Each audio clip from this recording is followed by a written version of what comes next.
There's hardly anything more perfect than the ability to climb to the top of whatever dominance hierarchy you happen to be put in.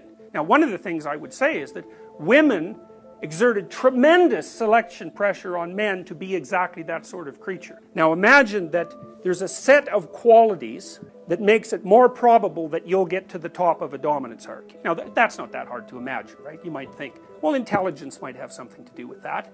Attractiveness might have something to do with that. Power. We know from studies of chimps that, you know, because you might think of kind of prototypical caveman society that it's like the caveman that looks most like a bodybuilder who's the most dominant caveman, but so to speak. But what DeWall found among the chimps was that the chimp who was at the top of the male dominance hierarchy, who remained at the top relatively stably so that he wasn't brutally murdered, say, by two chimps that were below him in the dominance hierarchy, was actually kind of a good leader in some sense, you know. So he got along well with the females in the troop and maybe even attended to their children to some degree, and he wasn't a completely unpredictable tyrant. And if he was like that, then, you know, a couple of male chimps would form a coalition, and when his back was turned at any moment, then they'd rip him to pieces.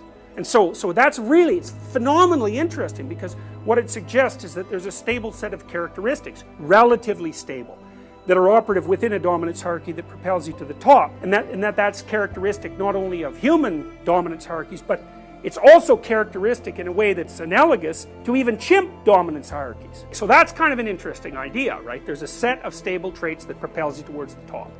And some of those would be indicators of biological health, like symmetry and beauty, and some of them would be, well, what other characteristics the rest of the bloody troop think are admirable? Because there are people you admire.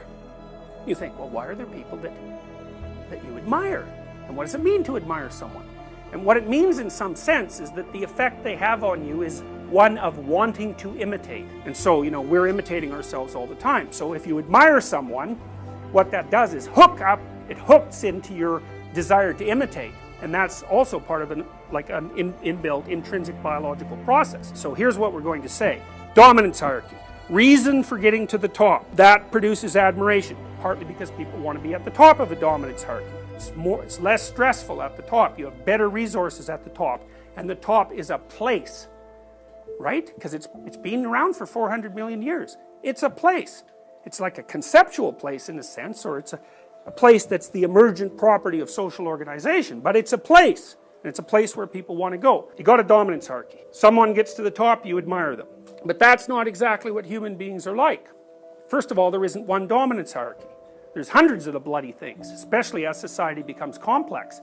Then you might ask yourself, across the set of dominance hierarchies, is there a set of properties that makes people likely to get to the top?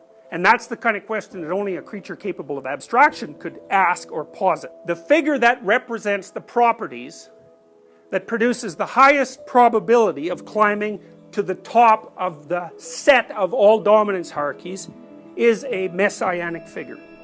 That's what a messianic figure is. So, and it's a kind of abstraction, it says, because of course, obviously a messianic figure is an ideal, right? Clearly. And so then you might think, well, an ideal in relationship to what? He, generally, is the perfect person. Well, how would we come up with the concept of what constitutes perfect? Think about it as a biological category.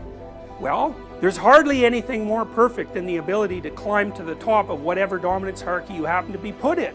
Now, one of the things I would say is that women exerted tremendous selection pressure on men to be exactly that sort of creature. You know, you want to select a partner, because you know, you've heard the idea of hypergamy, right? Women mate across or up dominance hierarchies. 3/4 of women will not consider seriously dating an unemployed man, whereas 1/3 of men would have a problem dating an unemployed woman. So there's obviously a gender bias there, and I think there's a reason for that. I think that it's grounded in both rationality and evolutionary biology, is that women across cultures tend to mate across and up hierarchies, let's say. The reason for that, I think, is that they're logically, and this is where the logic comes in as well as the biology, they're looking for a partner that can be of substantial economic utility, practical utility, when they put themselves in the vulnerable position of having a child. You also have this additional problem, is if the employment situation tanks in any serious way, then men become less desirable as partners.